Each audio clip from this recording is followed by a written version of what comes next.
Shabbat Shalom.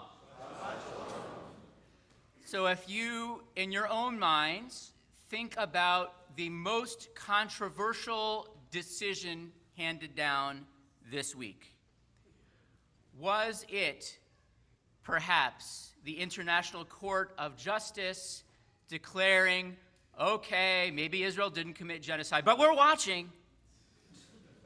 Or maybe it was that one about $83.3 million, I wasn't really paying attention. I would actually argue that it was the Oscar nominations. So the Barbie movie, which was a $1 billion piece of summer cotton candy, received 8 nominations for Oscars. Well-deserved. Best Design. And what was controversial, however, was that Ryan Gosling was nominated for Best Supporting Actor, but the actress who played Barbie, Margot Robbie, was not nominated.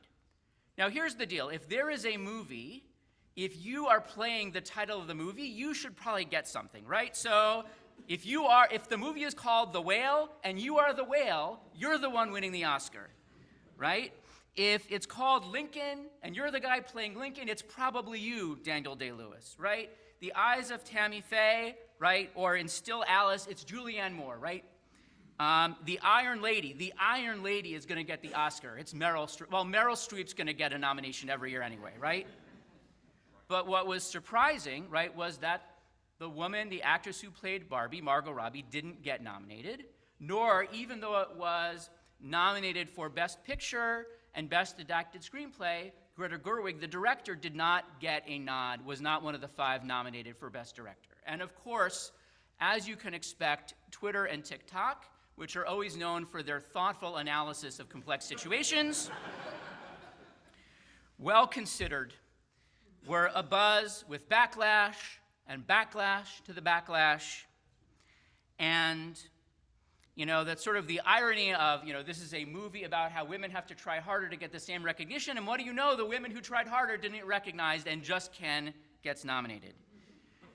And I actually have to point out, ironically, that this, if you remember back on Yom Kippur, Ken featured prominently in my Yom Kippur Yizkor sermon. So there you go. Now, there's a backlash as well, which is, by the way, right, there were 5 other women nominated for Best Actress, who all presumably did a good job. And in the category where directors were competing, where people across genders were competing, there was another woman who was nominated. And to be fair, Gerwig and Robbie actually both got nominations because Margot is a producer, so when you are nominated for Best Picture, that means the producer is nominated, and Gerwig was actually one of the writers, so Best Adapted Screenplay, they could both be standing up there holding a gold statue at the end of the night either way. But I want to point out to you that this question of who gets recognized and whether men and women are recognized the same way is actually not new. So the Torah portion and the Haftorah portion we read this week are both about songs, and both about songs where the roles of men and women are contrasted. So the first song we read this morning was the song at the sea. And if you read in the Bible, it says in Exodus chapter 15, verse 1, Az Yashir Moshe U'Bnei Israel. Moses and the children of Israel would sing. And it goes on to do the whole song. And then 20 verses later, after the song has been listed out in the text, it says, Vatikach Miriam Hanavi'ah Achot Aharon. Miriam the prophetess, the sister of Aaron, took her timbrels in her hands, and she and all the women came after her, and they sang the song. And so the question is, whose song was it? And so the Mechilta, one of the very earliest commentaries on the book of Exodus, says that Moses sang the song to the men, and they repeated it after him, and then Miriam sang the song to women, and they repeated it after her. So it was kind of like an ABBA kind of deal. They were going back and forth. And Chizkuni, who is a commentator France about 1,000 years ago says, actually, no, Moses sang it first, and then once Moses had sang it, then the women sang it afterwards. But the Torah doesn't need to repeat it because we already sang it. And so this song is attributed to Moses, and Miriam is kind of the afterthought. She makes the cover version. A colleague of mine, Rabbi Daniel Uppin, however, notices something, that there is a difference in the text as quoted between the beginning of the chapter when Moses sings it and the end of the chapter when Miriam sings it, which is that when Moses sings it is in the future tense. Az Yashir Moshe v'Yisrael. Moses and the Israelites will sing, but Miriam actually sings Ashira, that Vatashar Miriam, that Miriam herself sang in that moment. And so perhaps the chronological order is reversed, that Miriam sang it first, but the text says Moses is going to sing this, just so you know, but then Miriam is the one who actually sings it first. And in fact, there is a Dead Sea Scroll manuscript. There are a number of ancient texts that actually call it the Song of Miriam. So the question of who gets the credit is perhaps still open. The question of who sang it better is definitely still open. And then we have the Haftorah today. We have Deborah, who is the spiritual leader. We have Barak, who is the military leader. And Barak, he is a Ken. So he comes to Deborah and says, look, I can't do this. I won't do this unless you come with me. And you're the general. I am the judge. It is your job to lead the people. My job is to see her under this tree and be smart. But Barak's like, look, I can't do it unless you come with me. And Deborah says, fine, I'm going to come. But just so you know, credit for this victory is going to be given to a woman, foreshadowing. As the story plays out, the general Sisera escapes and takes refuge in the home of a woman named Yael the Kenite, not a Jewish woman.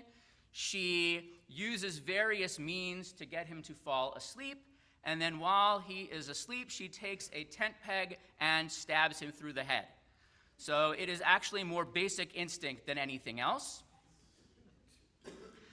But in the end, Yael and God get credit for the victory, and Devorah and Barak are both on the sidelines. And then the song itself is sung by Deborah. This is a case where Deborah herself gets credit. She sang the song. She told the story. As we think about the world we live in today, this question actually has come up for me in the last year or so. So as some of you know, one of my hobbies is that I sit on the Committee of Jewish Law and Standards of the conservative movement. And so we get together a couple times a year on Zoom and in person, and we talk about questions. Most of them only rabbis would even deign to care, but every now and then there's something that other people notice. So about 30 years ago, there was a rabbi, Rabbi Joel Rembaum, who said, you know what, in the Amidah, in one of the most essential prayers of Judaism, we say, Elohei Avraham, Elohei Yitzchak, Elohei Yaakov. We mention Abraham, Isaac, and Jacob in the Amidah. And we leave out anyone else. There are no female role models. And so a teacher of mine, and he wrote an explanation of why he felt that it was appropriate for Sarah, Rebecca, Rachel, and Leah to be added. A colleague of mine, Rabbi David Galinkin, one of my teachers, wrote what I can only describe as a smackdown. If he actually had a folding chair, it could not have been more aggressive.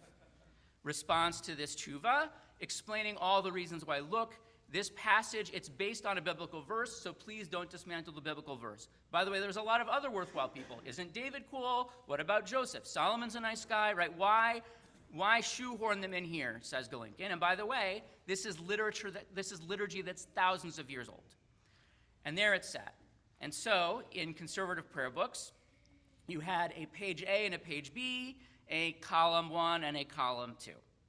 So, about 30 years later, Rabbi Rembaum finally had some time on his hands and wrote a lengthy response to Dr. Galinkin, explaining how, in fact, when you read the halachic texts, that this type of change is actually legitimate, because we make changes in the Amidah. For example, on the high holidays, we add Zochreinu L'chaim, right, where everyone's like, oh, not again, the high holidays. I was just here. That was the last time I was here, we were singing that.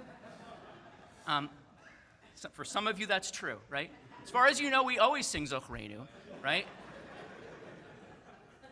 Every time I come to shul, it's the same thing. Kol nidre. So, but there are definitely, it's funny because it's true. So, the thing is, right, that there is, on the other hand, certainly precedent for changes to happen in Amidah, and Galinkin and Rambam, these are both 30-page long papers. If you ever find that the Zolapem doesn't work, pick them up, they're great.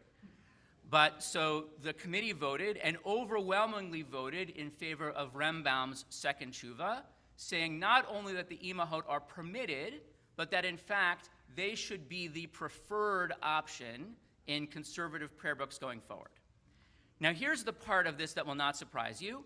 Because my job on the law committee is to provide comic relief and vote no, I was asked, I am writing the dissent, right, saying, actually, by the way, like the old style still works, but even if I happen to like the old version better, I appreciate the sentiment of this change significantly, which is to say that it is important that different people each feel like they have the spiritual role modeling that they need in the liturgy, that they can see themselves pictured in the liturgy.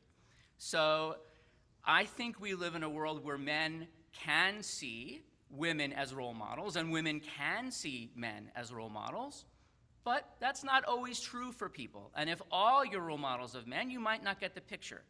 And so whether or not this change happens, there are plenty of other places in our liturgy. So for example, this morning, when we introduced the song at the sea, it says Moshe u Miriam. We add Miriam in because it's not as central a text. It's not a text that comes from a biblical verse. There are plenty of other places in our prayer book where that change is made, and we recite it because we understand the sentiment. So in 2 weeks, Rabbi Bright is leading our women's retreat, and we already have the policy that when we have an alternative service, an experiential service, something different, and so Rabbi Bright used the imahot as part of the liturgy at the retreat last year, and many of those who were there found it to be very meaningful. Even now, if you go to Rabbi Bright's alternative service, experiential service on the high holidays, you might hear that version. Or again, Zochreinu. But my invitation to you, and then in a few months, we actually have a sisterhood, a BTW Shabbat, where women are going to be taking a leading role in all the parts of the liturgy. But I would encourage you, whatever side of this question that you fall on, to recognize the importance of this question, which is that as whether it is in the movies or in our liturgy, that we think about whether visibility, whether who gets credit, whether who is recognized as important is laid out in the proper way. Because if we're only focusing on one side of the equation and not the other, we might be missing something very important. A final thought. In Israel currently, there is a war going on. I don't know if you heard. And there was a story on October 7th. There was a woman named Rachel Edry, and Hamas militants toting grenades appeared in her living room, and she served them tea and Moroccan cookies until the IDF showed up and killed them. And so this moment of survival through hospitality turned her into something to a folk hero in Israel. But in fact, in modern Israel, right, that you can have women who are Barak, who are the general leading the fight, and you can have women who are Yael. That we don't have to see one single way of being a fighter, of being a leader, of being a Jew, whether you are a woman or I would dare say a man either, and that maybe that is actually something that we have to take away, that we can appreciate that there are differences, but we also understand that there is room for us to learn from each other. Shabbat Shalom. Continue now with the Musaf service, page 184, the Half Kaddish.